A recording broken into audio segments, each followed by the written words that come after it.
हमने देखा उस समय, एक तो उपस्थित है यहाँ पुराने लोगों में जिनको मैंने बचपन से देखा है।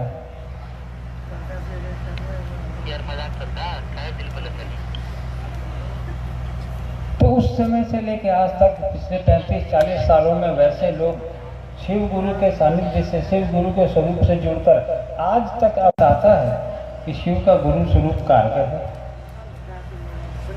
वो काम करते हैं, वो जिस गुरु पद पर वो बैठे हैं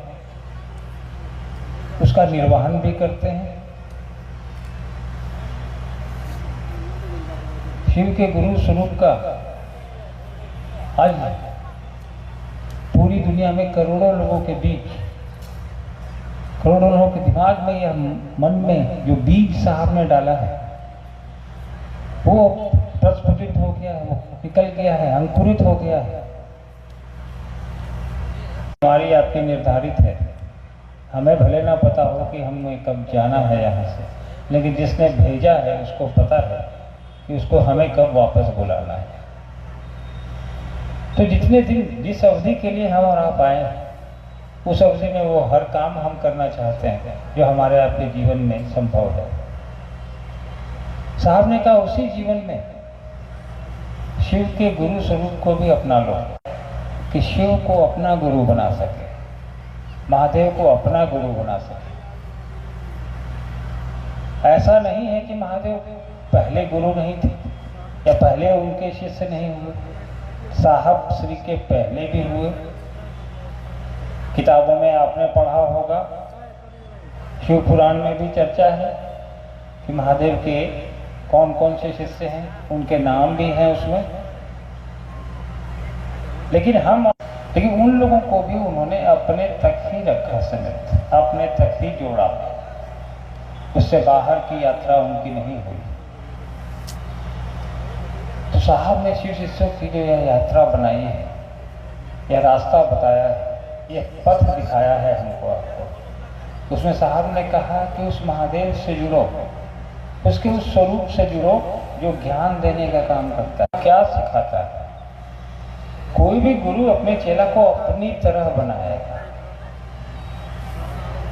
तो हमारे आपके साहब ने हमें आपको क्या बताया कि महादेव का गुरु स्वरूप अपना लो, उसको पकड़ लो, शिष्य भाव अर्पित कर दो। उसके लिए 3 सूत्र बता दिए, कहा कि यही 3 सूत्र करने की आवश्यकता है, चौथा कुछ जरूरत नहीं। कोई बंधन नहीं रखी, कोई वर्जना नहीं, कोई बंदिश नहीं, कहीं भी नहीं कहा कि तुम क्या।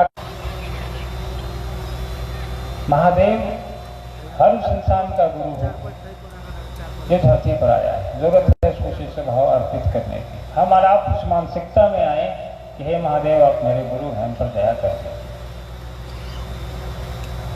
साहब ने जो 3 सूत्र हमको आपको दिया, उसमें क्या है? उस 3 सूत्र को करने के लिए 1 पैसे का भी खर्च नहीं है। 3 में 2 सूत्र तो हम लोग अपने लिए करते हैं, दया अपने लिए मांगते हैं, प्रणाम अपने लिए करते हैं। 1 सूत्र है जो दूसरों को बताना है कि शिव मेरे गुरु हैं, आपके भी हो सकते हैं भाई साहब, जिससे कि उसका भी कल्याण हो, उसको भी ये चीज़ें मालूम चले कि इस महादेव, उस भगवान की हम पूजा करते हैं, वो गुरु का भी काम करता है। और काम करने के लिए सिर्फ हमको आपको अपना भाव देने की जरूरत है। तो आवश्यकता है उससे जुड़ने की, उससे मन में यह बिठाने की कि साहब ने बताया है ये 3 सूत्र, चलो करके देखते हैं। साहब ने किताब में लिखा है कई जगह, पुट टू टेस्ट एंड जज बाय रिजल्ट। किसी भी चीज़ का प्रयास करिए, उसके बाद उसके परिणाम से उसका आकलन करिए, क्या परिणाम आते हैं। साहब ने कहा झूठ ही सही, करके तो देखो। तो हमको आपको प्रयास करने की जरूरत है, और हम आप कर भी रहे हैं और उससे जुड़ भी रहे हैं। नहीं जुड़ रहे होते तो आज इतनी बड़ी संख्या में हम और आप यहाँ इकट्ठे नहीं होते। विभिन्न जगहों से आप लोग आए हैं, अपने गुरु की बात करने आए हैं, गुरु की बात सुनने आए हैं, कुछ सुनाने आए हैं। और शिव की शिष्यता का ये की तो ये शुरुआत है। साहब ने अकेले दम पे शुरू किया था, आज करोड़ों लोग को जोड़ा है। साहब ने कहा कि अब हमारा आपका दायित्व बनता है कि पूरी सृष्टि को हम अपने शिव के गुरु स्वरूप से जोड़ें। ये दायित्व अब उन्होंने हमको और आपको सौंपा है। किसी एक कंधे पे ये भार नहीं है। हम और आप, हर आदमी उतना ही शिव गुरु के प्रति उत्तरदायी है जितना कि एक सामान्य गुरु भाई बहन। सबकी, हर इंसान की जो शिव के गुरु स्वरूप से जुड़ा है उसका ही दायित्व है। साहब ने कहा है ना कि जन जन को शिव गुरु से जोड़ना है। जन जन मतलब हर एक इंसान को, हर एक आदमी को। दीदी कहती थी कोई टूटे नहीं, कोई छूटे नहीं।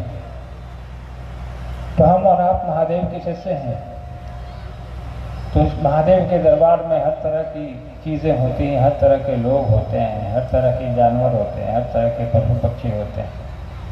तस्वीरों में उनको देखा है हमने, आपने। किसने बनाई ये तो हमें नहीं पता, आपको भी नहीं पता होगा। तो महादेव के दरबार में तस्वीरों में आपने देखा होगा कि मोर भी है, तो उसका भोजन वहाँ पे सांप भी है, चूहा भी है, सांप भी है, बसहा भी है, शेर भी है। तो ये जितने जानवर वहाँ कितने शांत चित्त बैठे हैं उस तस्वीर में, क्या वो उस तस्वीर से बाहर निकलेंगे तो भी शांत होंगे? नहीं होंगे। सड़क पे अगर सांप दिख जाए मोर को तो वो उसे मारेगा, चूहा दिख जाए सांप को तो चूहे को वो खाएगा,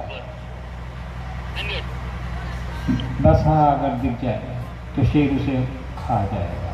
लेकिन तस्वीरों में हमने देखा, चाहे जिसने भी बनाई हो, कि महादेव बैठे हैं, आज माता पार्वती बैठी हैं, अन्य बैठे हैं, उनके साथ ये भी बैठे हैं। तो उस महादेव की बात हो रही है जिनके दरबार में एक दूसरे के दुश्मन भी जाके एक साथ बैठकर शांत चित्त होते हैं। उस महादेव की बात करनी है, उस महादेव से जुड़ने का प्रयास करना है। इसलिए साहब ने कहा कि हम उस महादेव से जुड़ने को कह रहे हैं, यहाँ कोई भेद नहीं है। इसलिए साहब ने भी कहा जब महादेव ने भेद नहीं किया तो हम और आप कौन होते हैं महादेव के शिष्यों में भेद करने वाले? धरती पर आया हर इंसान यह पात्रता रखता है कि वह शिव को अपना गुरु बना सके। और साहब की ही कही हुई बात को लेकर हम और आप चल रहे हैं। चलना भी है हमको आगे, आपको भी आगे निकलना है। सबको, कई लोग मिलते हैं रास्ते में, राहों में, हम लोग उनको समझाते हैं, भैया महादेव मेरे गुरु हैं, आपके भी हो सकते हैं, मान के देखिए क्या जाता है।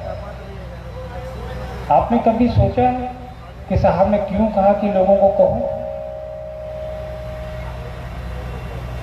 क्या महादेव भगवान के रूप में उनको पहचान की आवश्यकता है? उनको प्रचार की आवश्यकता है? नहीं है, बिल्कुल नहीं है।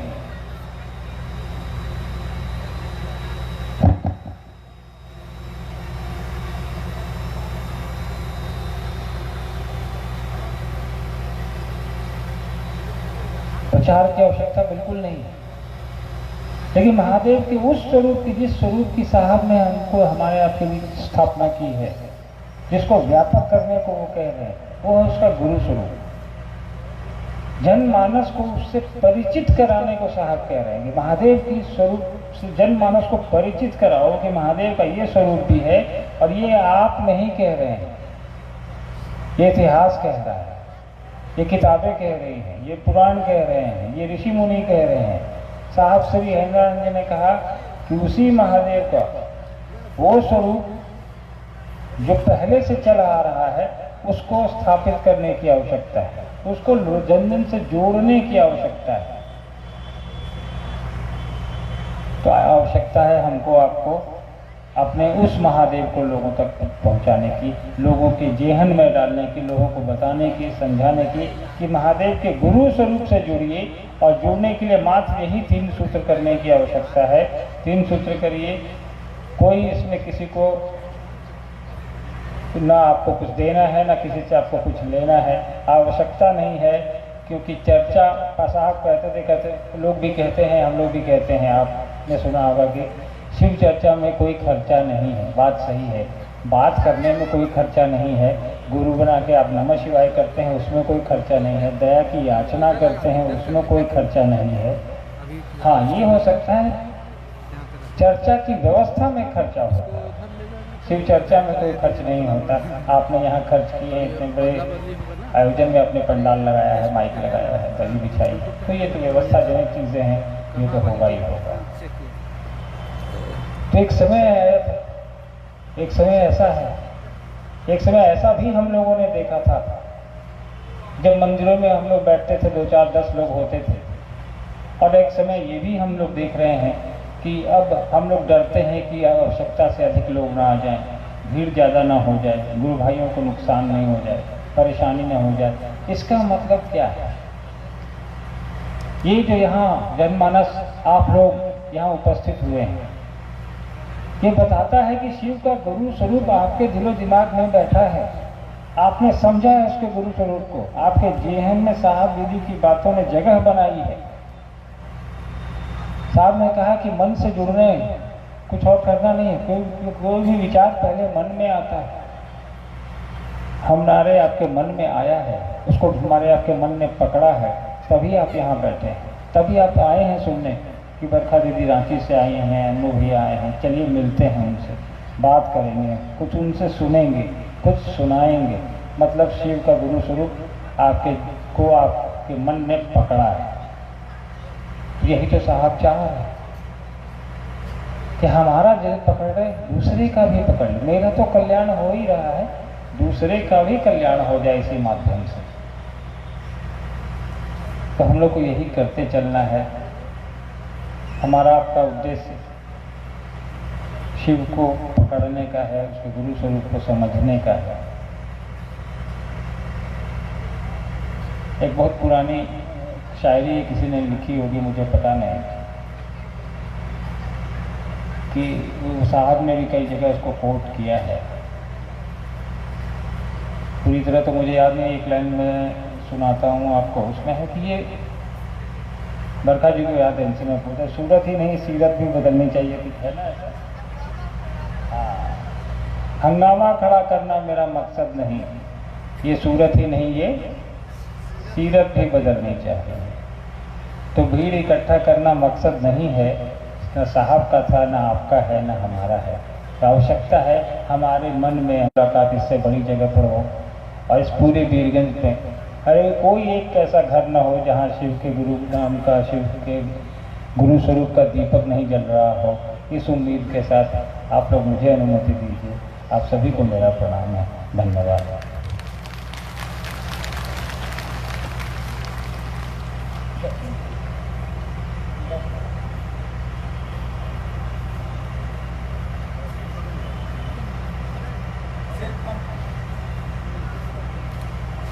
सिर्फ हमको आपको साहब की बात सुन नहीं लेनी है, उसको अपने जेहन में, अपने हृदय में जगह देनी है। अभी अन्नू भैया ने बहुत बड़ी बात कह डाली हमसे, आपसे, कि वीरगंज ही नहीं, नेपाल के हर घर में शिव गुरु नाम का दिया जल जाए। ये हमारा कर्तव्य है, ये हमारे जीवन की उत्तम से उत्तम सद्गति है। आइए हम एक भजन सुनते हैं, इसके बाद हम दीदी बरखानंद जी को सुनेंगे, जिनकी सहभागिता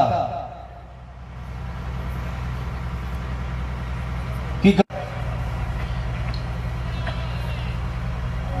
अंटाबाड़ी सुनसरी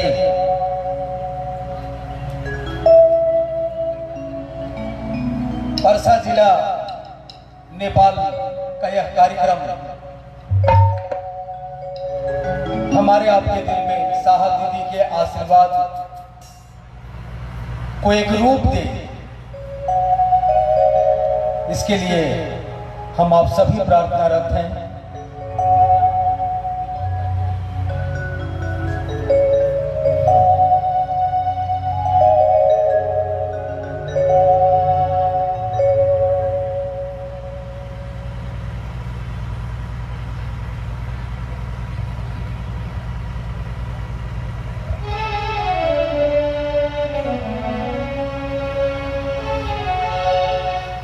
सर्वप्रथम आफ्नो शिव गोचरमा प्रणाम गर्दछु। साथी लगायत उपस्थित गुरुभाइ बहिनीलाई सबैलाई प्रणाम स्वीकार गर्नु। मन सञ्चालकको आत्मसंस्थान आफ्नो गुरुको शरणमा भजन राख्न भनिएको छ। कृपया सबैजना साथ दिने प्रयास गर्नुहोला।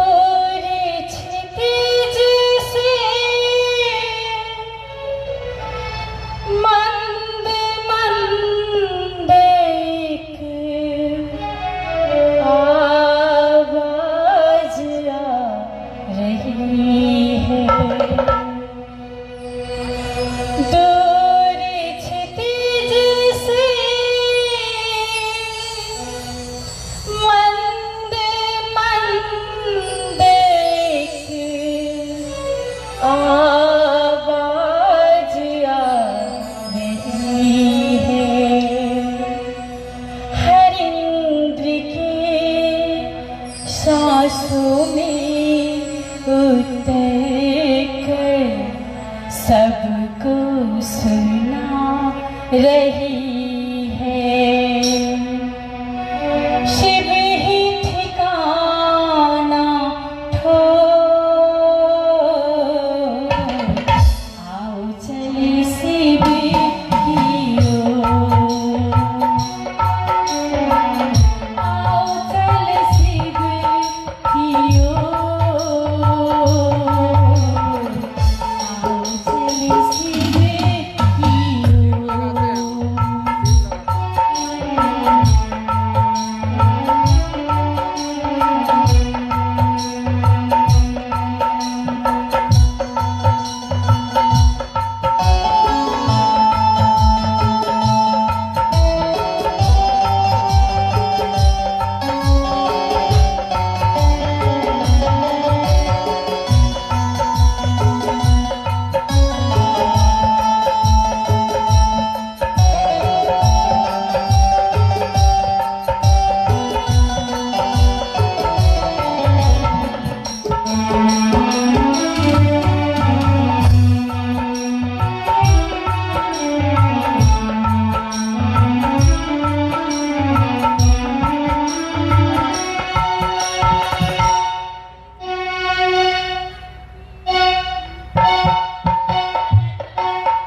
की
निवेदन है हमारा,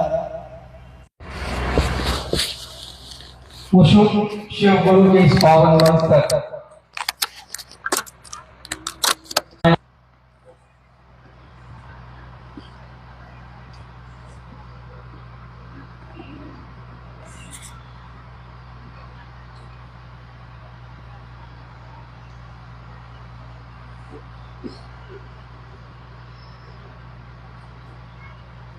मेरे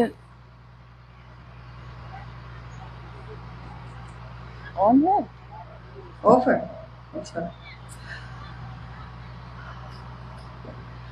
मेरे गुरु महेश्वर शिव को मेरा प्रणाम है। इस कालखंड के प्रथम शिव के शिष्य और हम सबों के परम आदरणीय वरेण्य गुरु भ्राता साहब श्री हरिंद्रानंद जी के चरणों में मेरा प्रणाम है। शक्ति स्वरूपा मां नीलम आनंद जी के चरणों में मेरा प्रणाम है और भगवान पशुपतिनाथ जी के इस प्रांगण में उपस्थित शिव गुरु कार्य की गति को थोड़ी गति और मिल जाए। आइए हम सब शिव के शिष्य आज के इस शिव गुरु महोत्सव के इस विषय पे बात करते हैं जो अभी भाई सोमेंद्र जी ने विषय दिया है कि भगवान शिव की शिष्यता मानव के जीवन का अनमोल उपहार है। हमने अपने पूर्वजों से और अपने शास्त्रों में भी पढ़ा है, सुना है कि शिव की इच्छा मात्र से ये सृष्टि श्रेष्ठ है। शिव ने इच्छा की है और ये पूरी दुनिया बन गई। सुना है, लेकिन मेरा आग्रह होगा कि शिव के शिष्यता का आकलन करने से पहले हमको थोड़ी सी कल्पना करनी होगी अपने गुरु शिव के बारे में भी।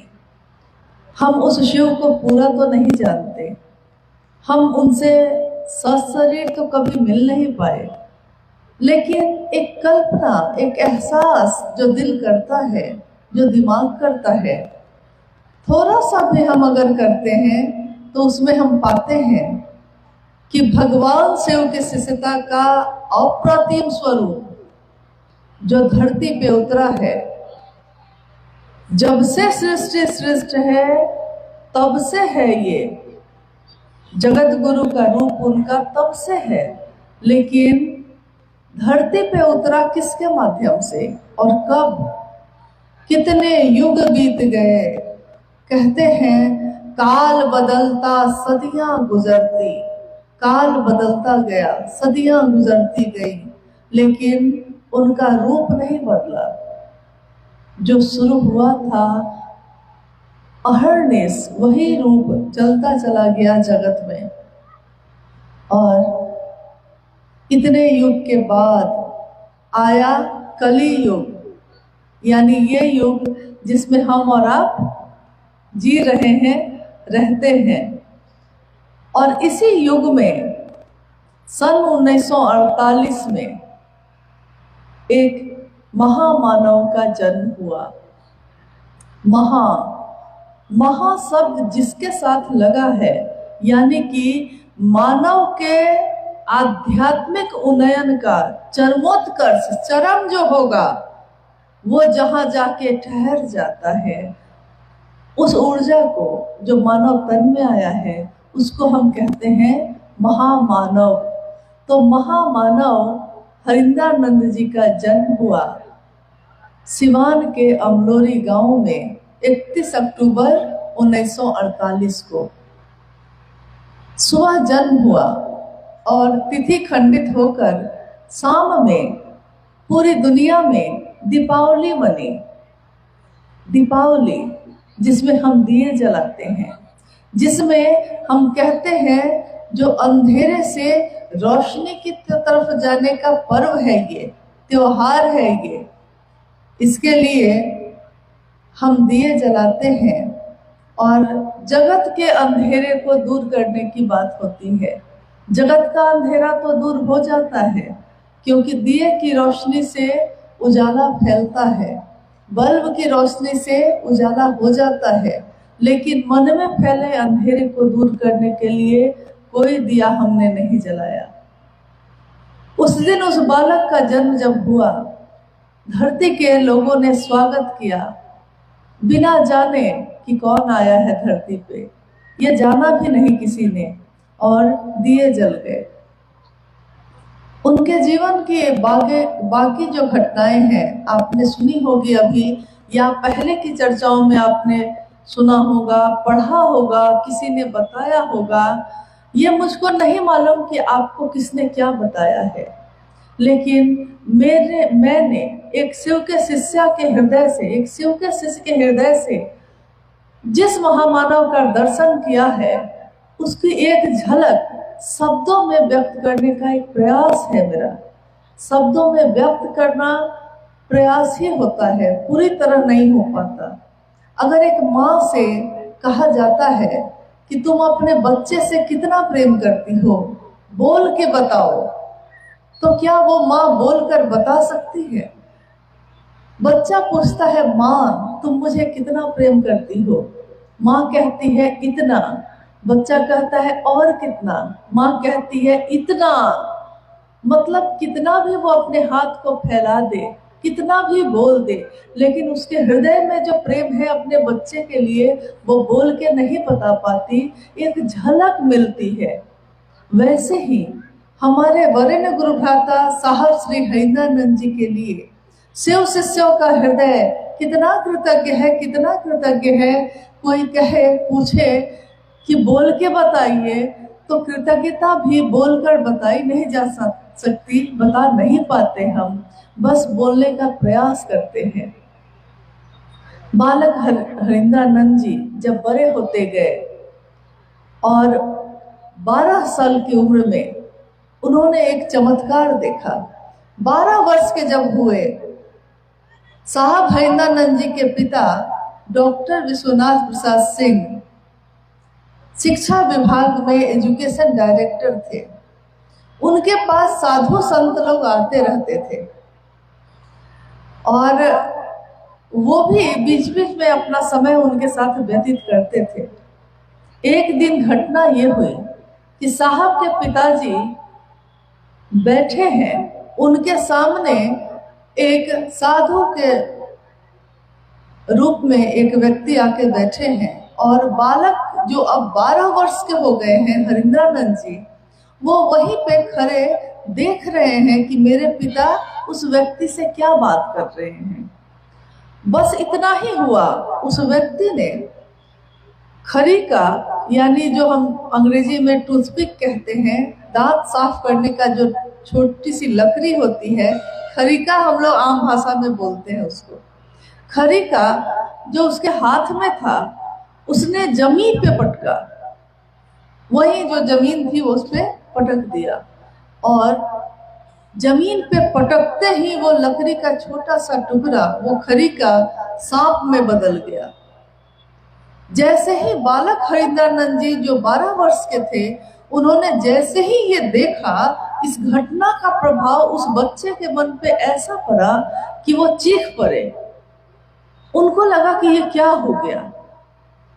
उस व्यक्ति ने जब देखा कि ये छोटा सा बच्चा डर गया है, चीख रहा है, तो उसने तुरंत अपनी जो शक्ति प्रयोग की थी तुरंत वापस कर दिया और कहा कि ना ना बउआ, कुछ ना भइल बा, सब ठीक बा, सब ठीक बा।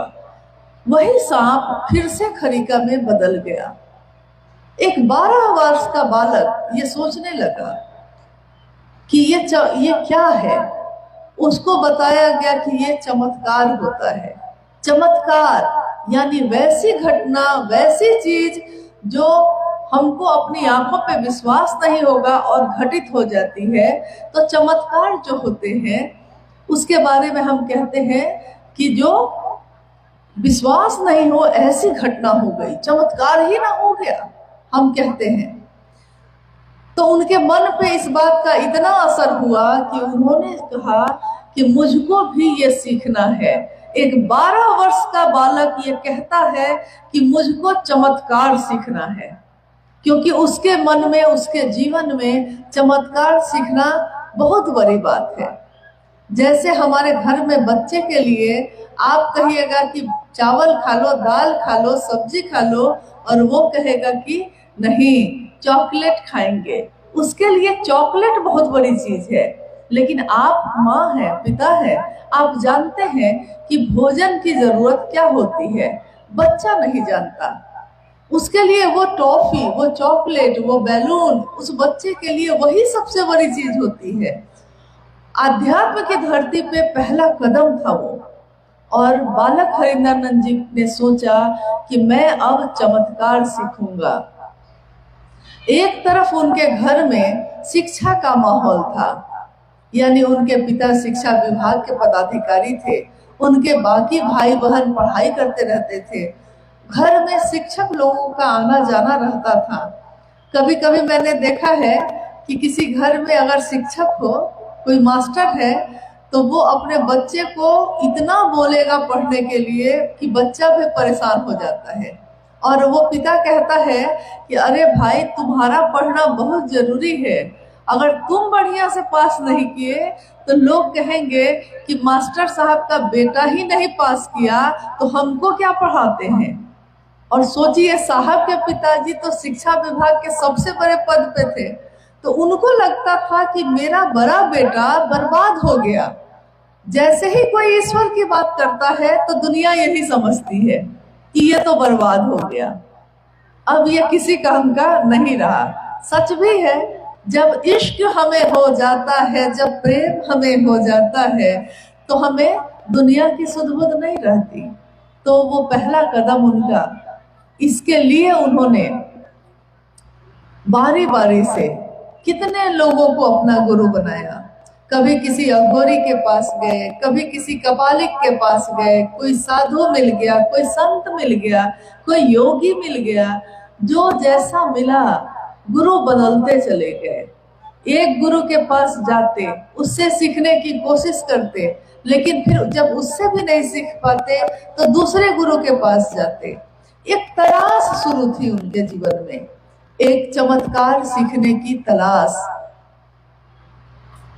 चमत्कार जिसकी तलाश में वो घूम रहे थे। कितने लोगों को उन्होंने गुरु बनाया, लेकिन ये तलाश पूरी नहीं हो सकी, ये प्यास नहीं बुझ सकी। और प्यास किसकी बुझती है? जिसको बहुत तेज प्यास लगी हो, वो कोई ना कोई तरीका निकाल लेता है। जैसे एक जंगल के रास्ते में एक व्यक्ति जा रहा था, रास्ते में उसको प्यास लगी, उसने पानी की तलाश की, एक कुआं भी मिला, लेकिन कुआं से निकालने के लिए रस्सी और बाल्टी नहीं थी। प्यास लगी थी लेकिन रस्सी बाल्टी नहीं मिली, तो वो छोड़कर आगे बढ़ गया। उसके थोड़ी देर बाद दूसरा व्यक्ति भी आया, लेकिन पहले की प्यास ऐसी थी कि पानी नहीं मिला तो छोड़कर आगे बढ़ गया। प्रयास थोड़ा सा किया, छोड़ दिया। लेकिन है बहुत ज्यादा होती है, वो इसके लिए अंतिम प्रयास तक करता है। जो उस व्यक्ति ने किया, उसने घास से ही रस्सी बना ली, उसने लकड़ी के टुकड़े को ही, गोल लकड़ी के टुकड़े को ही बाल्टी की तरह प्रयोग कर लिया, लेकिन अपनी प्यास बुझाई। साहब हरिंदरानंद जी के जीवन में भी उस दिन ऐसी ही प्यास चल रही थी। गुरु की तलाश करते करते वो थक गए थे, लेकिन उनकी प्यास ये बुझती नहीं थी और बढ़ रही थी। इसी तरह उनके जीवन के आगे के 14 वर्ष बीत गए। उन 14 वर्षों के बाद आया सन 1974 का समय। नवंबर का महीना था और नवंबर होते होते तो ठंड आ जाती है खूब, लेकिन उस समय साहब हरिंदरानंद जी, पटना एक जगह है, बिहार की राजधानी, जो भारत में है बिहार, उसकी राजधानी है पटना। उसी में लॉ कॉलेज यानी कानून की पढ़ाई वो कर रहे थे। तो लॉ कॉलेज के विद्यार्थी दिन में कानून की पढ़ाई करते और शाम की ट्रेन पकड़ के बगल में आरा नाम का एक जिला था, आरा में गांगी शमशान है, शमशान में चले जाते, शमशान में रात भर साधना करते, फिर सुबह की ट्रेन पकड़कर वापस पटना आ जाते। यही क्रम चल रहा था और दिन में फिर कानून की पढ़ाई करते। सुन के थोड़ा आश्चर्य लगता है।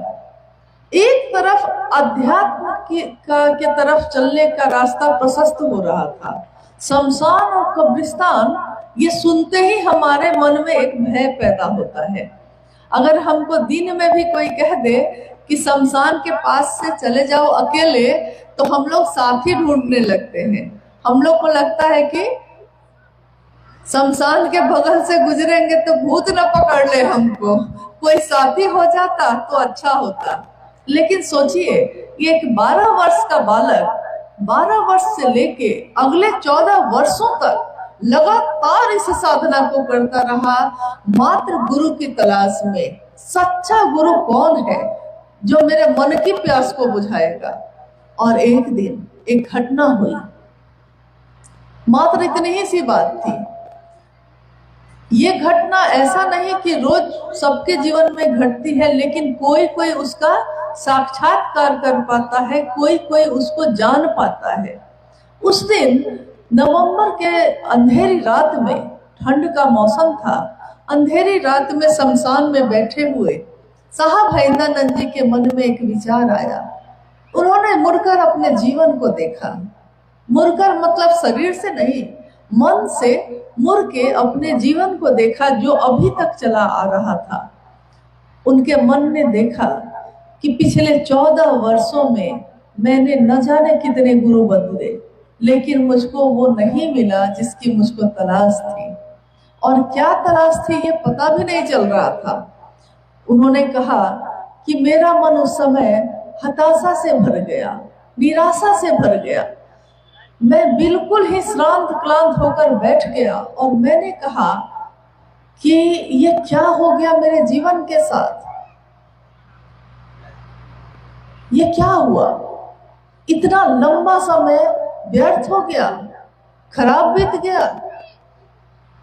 तो उनके मन ने कहा कि आज से पहले कितने ऐसे लोग भी मुझको मिले जिसको मैं साक्षात शिव ही समझ बैठा था, लेकिन संजोग ऐसा हुआ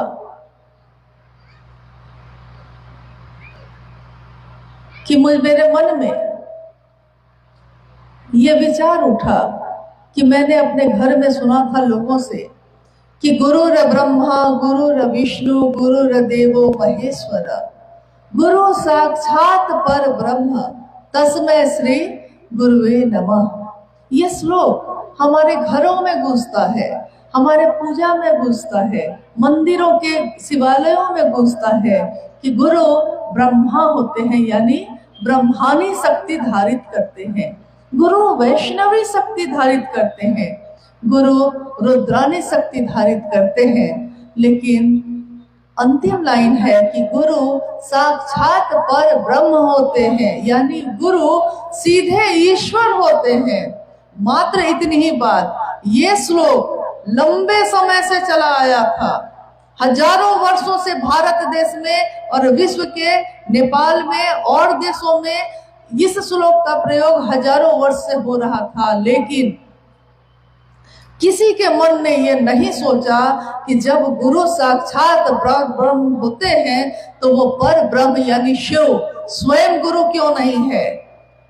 उस दिन हरिंदरानंद साहब जी ने ये सोचा कि जब गुरु पर ब्रह्म होते हैं तो वो पर ब्रह्म स्वयं गुरु क्यों नहीं है, गुरु भगवान होते हैं तो भगवान गुरु क्यों नहीं है। और उन्होंने तत्क्षण उसी समय उसी बियाबा शमशान में अर्धरात्रि का समय, और उन्होंने अपने मन में ये सोचा, संकल्प लिया। हालांकि बहुत निराश मन से लिया। उनको लगता था कि भगवान भी अब गुरु होंगे तो शायद वहां भी मुझको कुछ नहीं मिलेगा, क्योंकि आज तक किसी साधु से किसी गुरु से कुछ नहीं मिला। तो उनको लगा कि महादेव भी गुरु होंगे तो कुछ नहीं मिलेगा। लेकिन तब भी उन्होंने ये सोच लिया, संकल्प ले लिया कि आज से, अभी से शिव ही मेरे गुरु होंगे। और मैं पहले से जो भी करता आया हूँ उसमें उन्होंने 3 शर्तें बनाई कि गुरु अगर शिव के रूप में आएंगे, भगवान शिव अगर जो दिखते हैं तस्वीरों में उस रूप में आएंगे तो मैं उनसे ज्ञान नहीं लूंगा, क्योंकि उनका रूप बनाकर भी मुझको ठगा गया है। और जब तक अब खुद वो नहीं बताएंगे तब तक मैं दूसरा काम नहीं करूंगा। तीसरा उन्होंने कहा कि पूर्व से जो भी मैं करता आया हूं अब वैसी कोई क्रिया नहीं करता। चूंकि सन 1972 में उनका विवाह हो चुका था मां नीलम आनंद जी से, जो राज परिवार की बेटी, और पलामू जिला है, अब झारखंड में है, पलामू जिले में मनातूगढ़ नाम के स्थान पे उनका घर है। और उसी जगह पे साहब हरिदानंद जी का विवाह मां नीलम आनंद जी से हुआ सन 1972 में 22 मई के दिन। और सन 1974 में साहब ने शिव को गुरु बनाया। उन्होंने अपनी धर्म पत्नी, अपनी अर्धांगिनी मां नीलम आनंद जी को पत्र लिखा। आज अभी जो माहौल चल रहा है आप देख ही रहे, अभी का माहौल तो ऐसा है कि हर हाथ में मोबाइल है, तो जब जिससे चाहा तुरंत बात हो गई, तुरंत वीडियो कॉल करके देख लिया। लेकिन ये वो जमाना था, जो बंधु सामने बैठे हैं यहाँ कैमरा के पास, मेरा निवेदन होगा कि वो कृपया शांत हो जाए ताकि दूसरों को भी दिक्कत नहीं हो। तो ऐसा हुआ कि मां नीलम आनंद जी को उस समय, चूंकि अभी मोबाइल है लेकिन उस समय मोबाइल नहीं था, उन्होंने पत्र लिखा, चिट्ठी लिखी। और चिट्ठी में उन्होंने लिखा कि नीलम, मैंने शिव को अपना गुरु बना लिया है, तुम भी शिव को अपना गुरु बना लो। मां नीलम आनंद जी को ये चिट्ठी कम से कम 10-12 दिन बाद ही मिली होगी। पटना से चिट्ठी आई होगी रांची, रांची से गई होगी पलामू, पलामू से मनातूगढ़ गई होगी। लेकिन जब ये चिट्ठी उनको मिली तो उनके एक पत्नी के हृदय को सुख मिला, ठहराव मिला। उनको लगा कि मेरे पति जो बचपन से लेकर आज तक गुरु की तलाश में थे, आखिर उनकी तलाश ये पूरी हुई। और उन्होंने बहुत ही धन्यवाद, बहुत ही दया महादेव से मांगी कि आपने कम से कम उनके जीवन को ठहराव तो दिया। ठहराव यानी जब हम ठहर जाते हैं, जब हमारी यात्रा एक सही मार्ग पकड़ लेती है।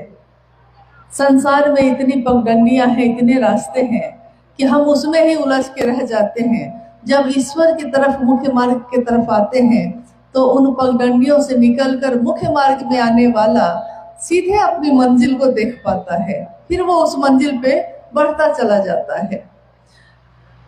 तो ये घटना उनके बचपन से लेकर और शिव को गुरु मानने तक की है। लेकिन सन 1974 के बाद आगे के 8 वर्ष यानी कि 1982 तक, तब तक अगले वर्ष में वो डिप्टी कलेक्टर हो गए और उनकी पोस्टिंग होने लगी सरकारी विभाग में। एक बड़े पद पे रहने वाले वो अलग अलग जगहों पे उनकी पोस्टिंग होने लगी, तबादला होने लगा। और जहां भी वो जाते, वो और मां नीलम आनंद आपस में ये बात करते कि मैंने और तुमने तो शिव को गुरु बना लिया है, लेकिन कहीं कुछ अभी भी नहीं मिल रहा। लेकिन अब उनके जीवन में चमत्कार की बारिश ही हो गई। इतने चमत्कार हुए, इतने चमत्कार हुए कि साहब स्वयं कहते कि मैंने जिस दिन शिव को गुरु बनाया था उस दिन मेरा मन इतना हताश था, उसके कुछ समय बाद तक भी मेरा मन ये कहता था कि मां नीलम आनंद जी के डायरी में कुछ पंक्तियां लिखी हुई हैं, महादेव हैं लेकिन क्या पता यहाँ भी धोखा। इतने धोखे खाए, इतने धोखे खाए कि सब पर से विश्वास उठ गया है। तो वो कहता है शिष्य का हृदय कि आंसू का उपहार महागुरु आज चढ़ाने आया हूँ। आज निराशा के फूलों का हार चढ़ाने आया हूँ। आंसू की है प्यास तुम्हें।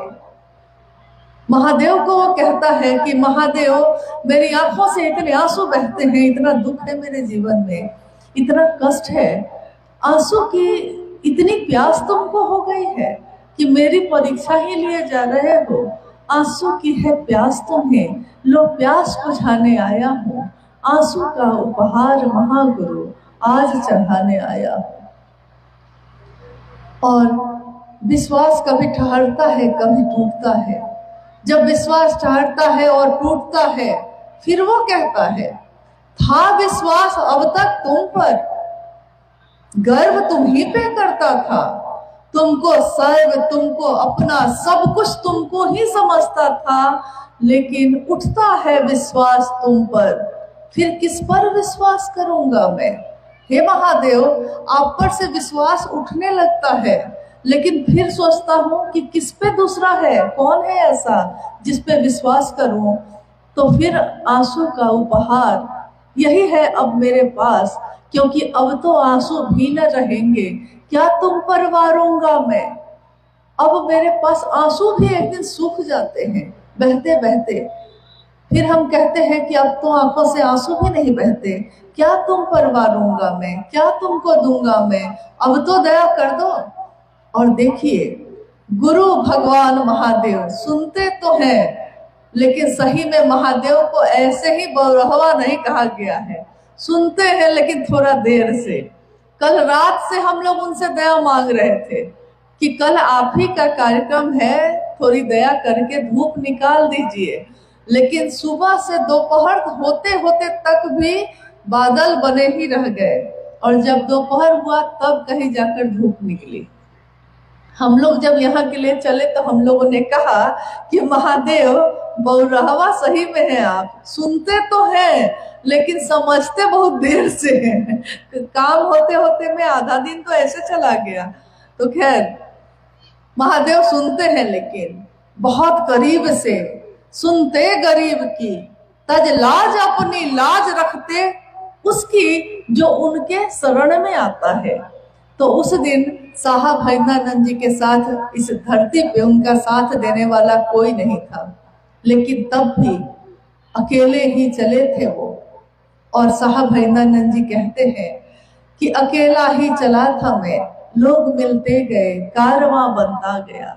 मैं अकेला ही चला था एक दिन, लेकिन जैसे जैसे मैंने लोगों से 1982 से शिव के गुरु स्वरूप की बात आम समाज में, आम लोगों के बीच कहनी शुरू की, लोगों ने शिव को गुरु बनाना शुरू किया, और धीरे धीरे धीरे धीरे इतने लोग हो गए, इतने लोग हो गए कि लगता है कि शिव शिष्यों का सैलाब आ गया।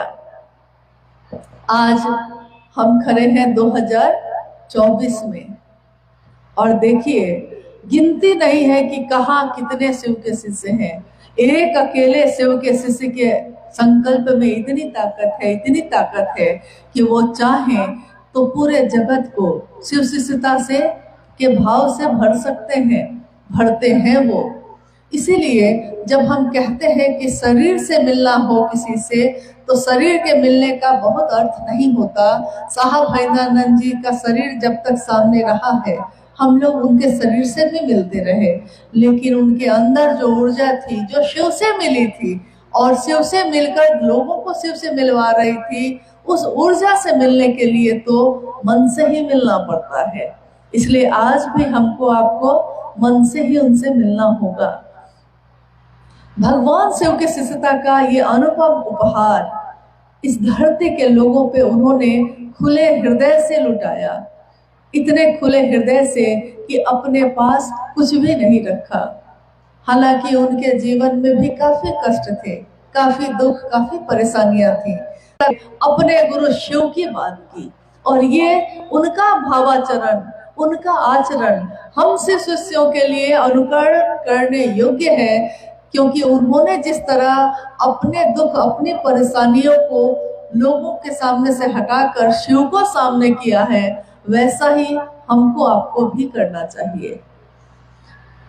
आज इस स्थान पे हम सब उपस्थिति महसूस कर रहे हैं अपने साहब की, क्योंकि उन्होंने हमेशा कहा कि जहाँ भी मेरी बात जाती है, जहाँ भी मेरे विचार जाते हैं, वहाँ मैं स्वयं जाता हूँ।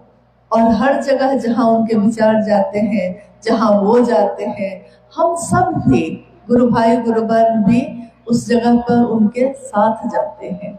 आइए हम लोग विचार करते हैं, अगर कुछ जिज्ञासाएं आई हों तो उस पे, ताकि अब ठंड का समय है और ये कार्यक्रम कुछ देर के बाद अभी समापन की तरफ बढ़ेगा, लेकिन ये कार्यक्रम तो होते रहेंगे, फिर आएंगे, फिर होंगे। लेकिन हमारे प्रतिदिन के जीवन में शिव का काम हो सके, अपने गुरु की बात हो सके, इसकी कोशिश हमको आपको लगातार करनी होगी।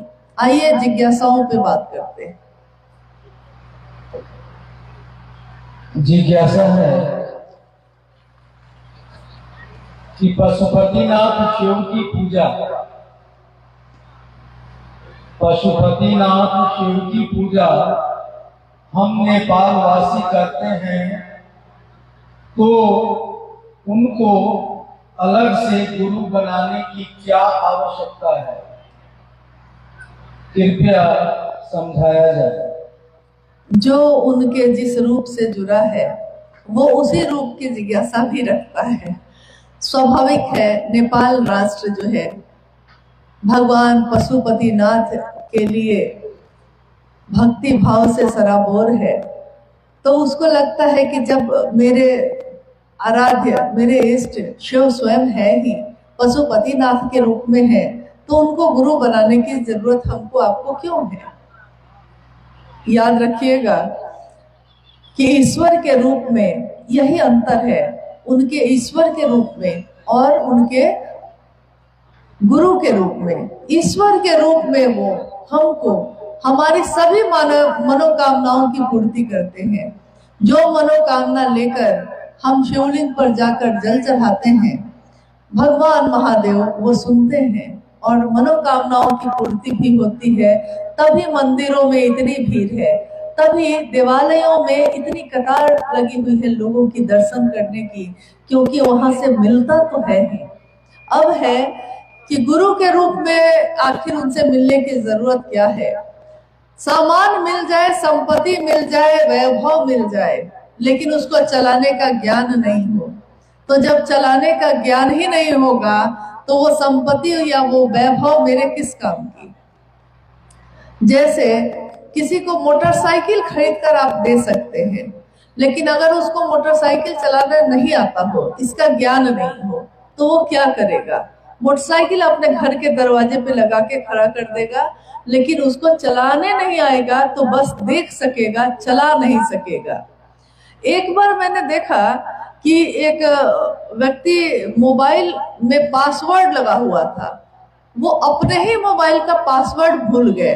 पासवर्ड यानी जिस पे ऐसे ऐसे कुछ ना कुछ निशान बने रहते हैं, और वैसा उसको प्रयोग करने से मोबाइल फिर खुल जाता है और उसमें आप कोई भी काम कर सकते हैं, उससे फोन कर सकते हैं, वीडियो बना सकते हैं, तस्वीर खींच सकते हैं, उस पर गुना भाग कर सकते हैं। यानी कि एक मोबाइल में बहुत सारी चीज है जो आप कर सकते हैं, लेकिन अगर मोबाइल खोलने का ज्ञान ही नहीं हो, मोबाइल महादेव ने दे दिया है, लेकिन ज्ञान तो हमने मांगा नहीं, तो मोबाइल मेरे किस काम की अगर हम उसका पासवर्ड ही नहीं जानते हो, खोलना ही नहीं जानते हो, उसका प्रयोग करना ही नहीं जानते हो। ठीक वैसे ही पशुपतिनाथ के रूप में, ईश्वर के रूप में वो मनोकामनाओं की पूर्ति करते हैं, लेकिन जीवन को जीने की कला गुरु के रूप में सिखाते हैं। पिता अपने बच्चे को प्रेम करता है, बच्चा जो मांगता है देता है, लेकिन गुरु, वही पिता जब स्कूल में गुरु के रूप में होता है तो वो अपने बच्चे को हिलने नहीं देता। कहता है कि जब तक कक्षा चलेगी तब तक बैठे रहना होगा, यानी 45 मिनट की कक्षा है तो उतनी देर बैठे रहो, और जो पढ़ाता हूँ वो पढ़ो, और जो होमवर्क दिया है वो करके आना। फिर वही पिता जब स्कूल से बाहर हो जाता है तो फिर बच्चे का हाथ पकड़ के चलने लगता है और बच्चा कहता है कि हमको मिठाई चाहिए, तो हमको बैलून चाहिए, तो वही पिता उसको सब कुछ खरीद के देता है। लेकिन वही बच्चा जब स्कूल में आकर ज्ञान ले रहा होता है और कहता है कि बैलून चाहिए, तो वही पिता गुरु के रूप में 2 थप्पड़ देकर बैठा देता है। कहता है कि पहले पढ़ो, पहले पढ़ना है, ज्ञान लेना है, क्योंकि जीवन को जीने के लिए ज्ञान की जरूरत होती है और ज्ञान शिव से ज्यादा कौन दे सकता है। कहा गया है कि शिव ज्ञान देते हैं तो शास्त्र आरेखित होते हैं, शास्त्र लिखे जाते हैं। हमारे विश्व में कितने ग्रंथ हैं, कितने साहित्य हैं, कितनी किताबें हैं, यानी जिसमें जो ज्ञान उतरा है उसने उसको लिख दिया है, लेकिन ज्ञान उतरा है उसके मन में तब लिख पाया है वो। अगर यही नहीं उतरे तो किताब है, कॉपी है, कलम भी है, लेकिन मन में ज्ञान ही नहीं उतरा है तो वो लिखेगा कैसे। इसीलिए वही भगवान पशुपतिनाथ जी को अपना गुरु भी बनाइए। ये साहब श्री हरिंद्रानंद जी का संदेश है और इस संदेश को लेकर दुनिया के किसी भी भाग में हम और आप जाते हैं, इस संदेश में बहुत ताकत है। ये संदेश सिर्फ सुनने में लगता है संदेश, लेकिन इसकी ऊर्जा सीधे शिव से मिलवाती है। इसलिए इस संदेश को अपने आंचल में बांध कर ले जाइए, अपने हृदय में उतार कर ले जाइए, क्योंकि शिव मेरा हो जाए, इससे ज्यादा सुख, इससे बड़ा सौभाग्य और जीवन में क्या होगा। और हाँ, एक जिज्ञासा है, जब गुरु एक, साहब एक, सूत्र एक, तो फिर आपस में छोटी छोटी बातों को लेकर भी विवाद क्यों होता है?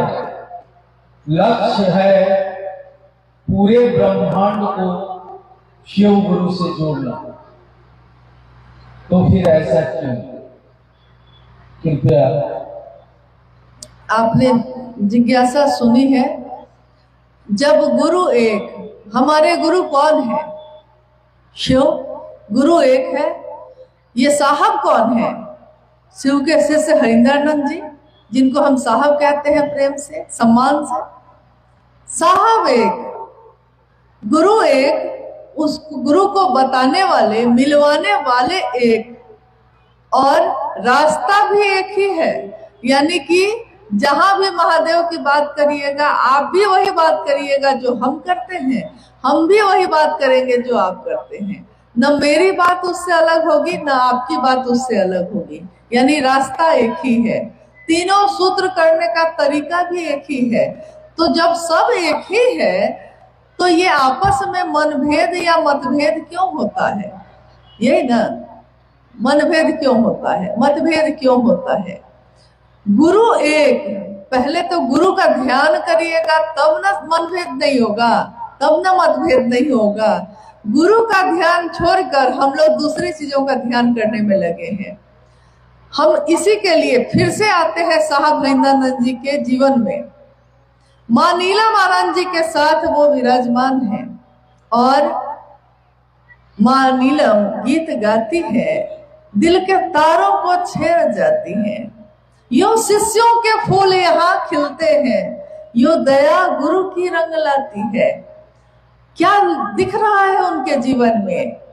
जबकि लौकिक जीवन में वो डिप्टी कलेक्टर हैं, अफसर हैं, ऑफिस जाते हैं, 10 से 6 ऑफिस भी करते हैं, 3 बच्चे भी हैं, 2 बेटा 1 बेटी भी है, पत्नी भी है, परिवार के सभी सगे संबंधी भी आ रहे हैं, जा रहे हैं। यानी लौकिक सारी गुरु की बात की है तो सिर्फ गुरु की बात की है, दूसरी कोई बात नहीं की।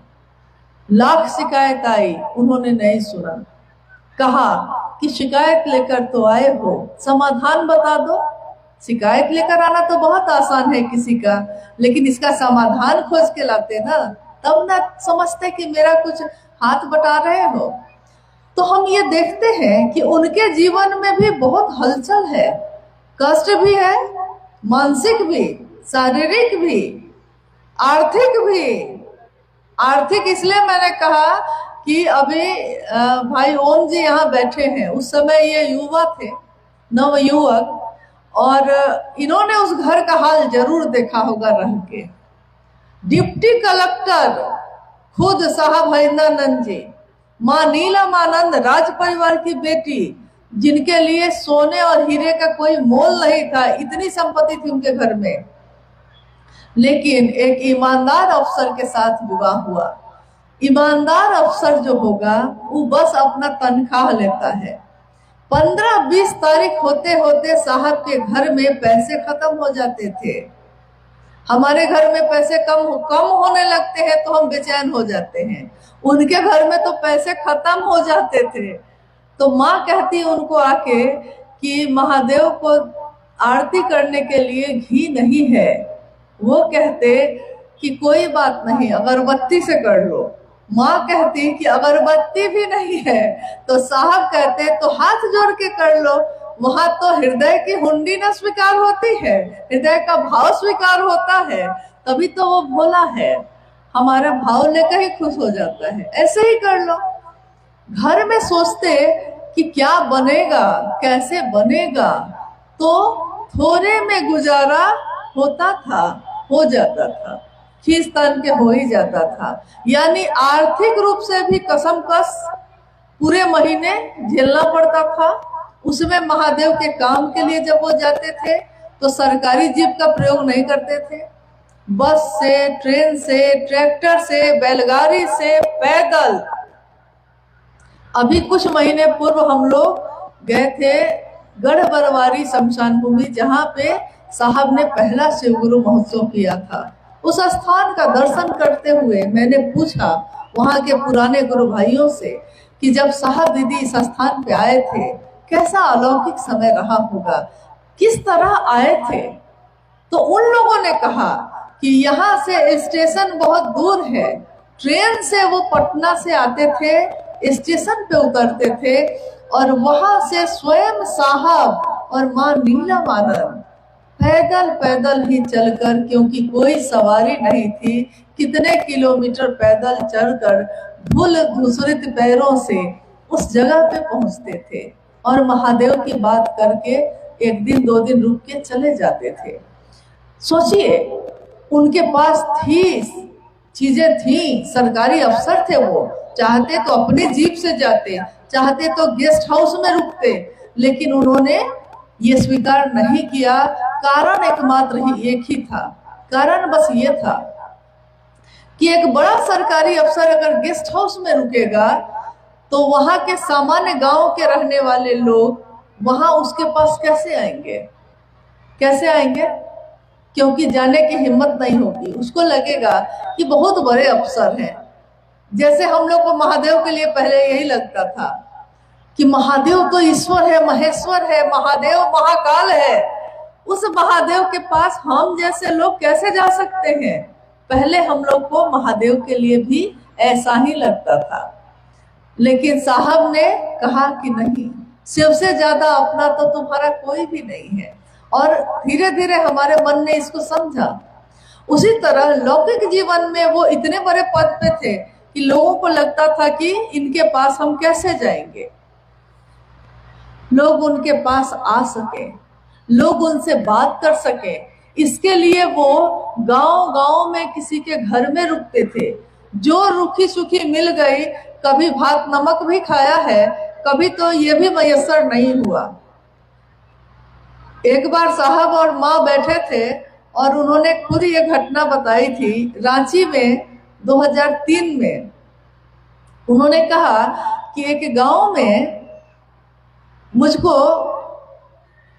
एक व्यक्ति जो शिव का शिष्य हो गया था, गुरु भाई बन गया था, उसने कहा कि क्या यही बात आप मेरे गांव में आके करिएगा। एकदम शुरुआती दिन था, पहले की बात, साहब 2003 में ये बता रहे थे। माँ नीलम आनंद जी भी बैठी थी, वो हंसने लगी।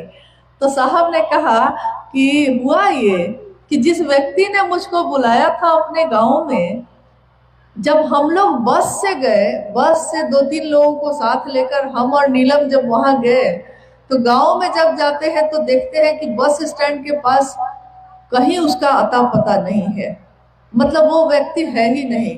अब गांव के रोड पे उतर गए हैं, गांव में चले गए, उस व्यक्ति के बारे में पूछा नाम लेकर, तो सबने कहा कि वो गांव में नहीं है, कहीं गए हुए हैं। अब तो भारी परेशानी हो गई। अब शाम हो चुकी थी, दूसरी बस भी अगले दिन आती, लौटते कैसे, कोई सवारी नहीं, और घर वाला भी गायब है। गांव में बुलाकर वो खुद गायब हो गया। उन्होंने कहा कि सामने एक दरवाजा था, जाकर हम लोगों ने दरवाजा खटखटाया, एक व्यक्ति ने दरवाजा खोला। साहब ने कहा कि हम लोग शिव की चर्चा करने के लिए यहाँ आए थे। किस तरह शिव चर्चा हुई है जो आज इतनी व्यापक हुई है? उन्होंने कहा आए थे, लेकिन जिसने बुलाया था वो कहीं है नहीं, चला गया है लगता है कहीं।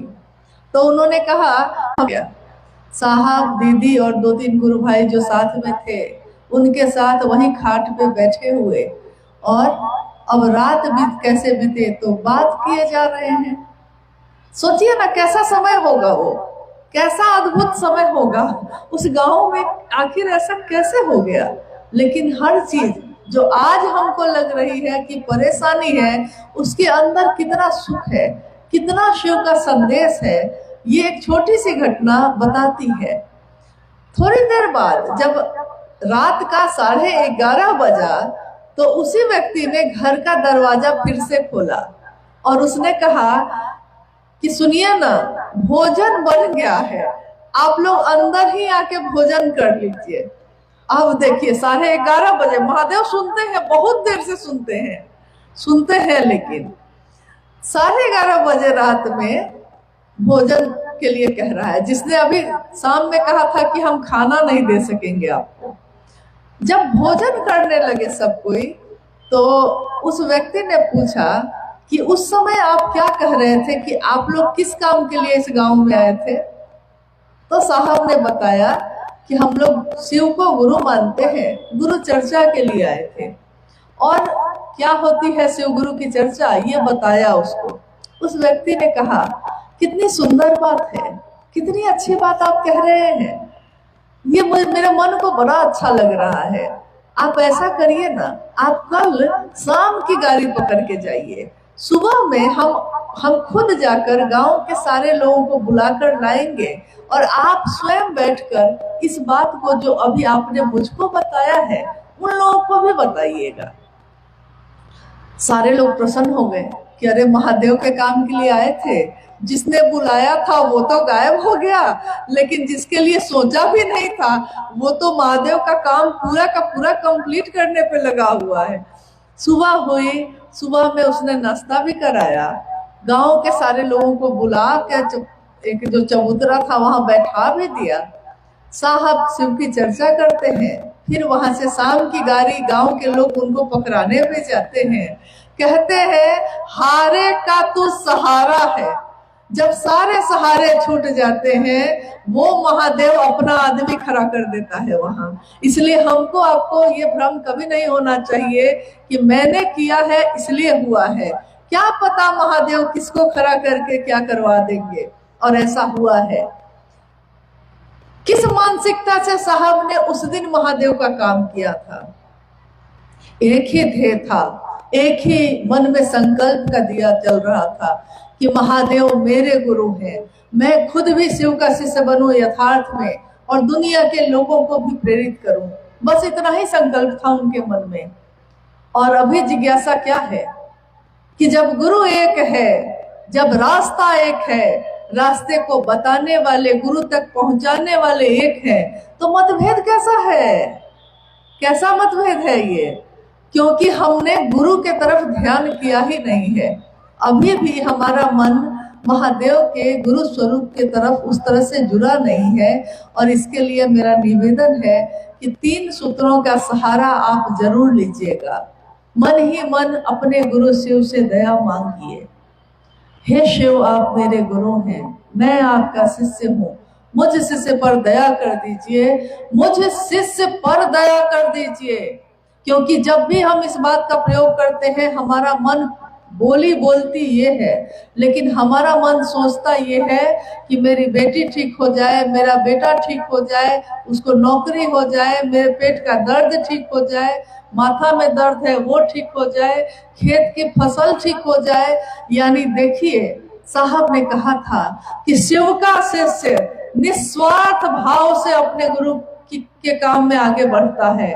यानी उसके मन में कोई कामना नहीं होती कि महादेव तुम ये दोगे तब तुम्हारा काम करेंगे, ये नहीं सोचता वो। लेकिन ये भूल हमसे होती है कि नहीं? हम कहते हैं शिष्य पर दया करना, लेकिन हम खड़े हो जाते हैं पत्नी बनके, पति बनके, पिता बनके, बेटा बनके। मांगा था शिव को गुरु के रूप में, जाना था शिष्य के रूप में। एक शिष्य अपने गुरु के आदेश के सिवा और क्या चाहेगा? उसके जीवन में और कोई चीज नहीं होती, बस गुरु की बात होती है। दूसरे सूत्र में हम चर्चा करते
लेकिन जब जब हम लोग साहब के साथ कहीं बैठे होते थे या कहीं जाते रहते थे, इनको उस समय गहरी नींद आ जाती थी।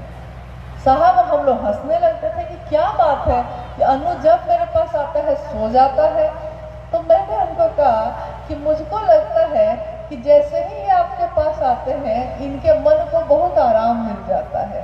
तो आराम, आश्रय, ठहराव, एक छाया, जहाँ तपते हुए जीवन को एक छाया मिल जाती है, तो जो चल रहा है उस यात्री का मन उस छाया में थम जाता है, ठहर जाता है। तो थोड़ी देर के लिए मन लगता है कि नींद आ रही है, लेकिन वो नींद नहीं आती रहती है, मन को आराम मिलता है। महादेव को प्रणाम करने से प्रणाम एक होता है, परिणाम उसके अनेक होते हैं। महादेव को प्रणाम करने से हमारा मन आश्रय पाता है महादेव का। और ये तीनों सूत्र करने वाले के जीवन में शिव के सिवा और क्या दिखेगा, ये बताइए। जिसने भी अगर तीनों सूत्र सही से किया है, उसको महादेव के सिवा कौन याद आएगा? अभी मुझको महादेव के सिवा कौन याद आ रहा है? आपको कौन याद आ रहा है? पूछने पे याद आ जाए, लेकिन अगर कोई टोके नहीं, कोई पूछे नहीं, तो आप अपने मगन में बैठे हैं, सुन रहे हैं। महादेव की बात हो रही है, मेरे साहब दीदी की बात हो रही है। इससे ज़्यादा सुंदर, इससे ज़्यादा सुख और कहाँ है? और तो कहीं नहीं। तो जब मेरा मन ऐसा हो जाएगा, कोई मतभेद नहीं रहेगा। सावन में हाथ में जल लेकर शिवलिंग के लिए, शिवलिंग पे जल चढ़ाना है, संकल्प लेकर हम अपने हाथों में जल लेते हैं। और आपने देखा होगा कि सावन में खूब यात्रा होती है जल लेकर। 3 दिन 4 दिन की यात्रा करके कोई देवघर जाता है, कोई कहीं, जहाँ भी शिव के मंदिर है। नाम शिव का है, संकल्प जल के रूप में हाथ में है।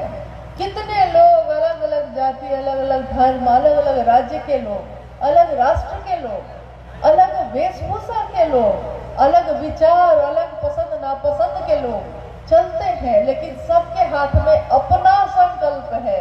तो सब चलते साथ हैं, संकल्प सबका अपना है, तो वो किसी की तरफ देखता भी नहीं कि वो क्या कर रहा है, वो अपनी यात्रा की तरफ देखता है कि ये मेरे हाथ में है संकल्प, मुझको अपने शिव तक पहुंचना है और इस जल को चढ़ाना है। शिव की शिष्यता एक भाव है, शिव की शिष्यता एक दर्द, एक एहसास है। ये साहब भैंद्रानंद जी का दिया हुआ एहसास है, जो हमें याद दिलाता है हर पल कि हमारी मंजिल है भगवान शिव स्वयं। जब हमारा संकल्प हमारे मन में मजबूत होगा तो लाख लोग क्या कर रहे हैं, क्या नहीं कर रहे हैं, आपका ध्यान जाएगा ही नहीं उधर, क्योंकि आपके पास समय नहीं है इसके लिए। एक बार हम लोगों ने साहब से कहा कि एक ऐसी जगह हम लोग जा रहे थे जिसके बारे में लोगों ने बताया कि बहुत सुंदर है, पहाड़ है, झरने हैं, बहुत सुंदर जगह है। तो हम ही लोगों ने साहब से आग्रह किया, और बहुत सारे गुरु भाई भी बैठे थे, कि महादेव की चर्चा के लिए चल रहे हैं तो क्यों नहीं लौटते समय इन जगहों को भी देख लिया जाता। साहब ने कहा, माना ये जंगल बहुत हरा भरा है, रास्ते के दोनों तरफ फूल ही फूल खिले हैं। सोचिए तो, शिव के शिष्यता के में एक शिव का शिष्य क्या बोलता है, क्या सोचता है, उसके दिल में हर पल क्या चलता है। वो कह रहे हैं कि माना कि ये जंगल बहुत हरा भरा है, रास्ते बहुत सुंदर हैं, रास्ते के दोनों तरफ भांति भांति के फूल खिले हैं, सब सुंदर और सुगंधित है, लेकिन मैं क्या करूं, मुझको रुकने का समय नहीं,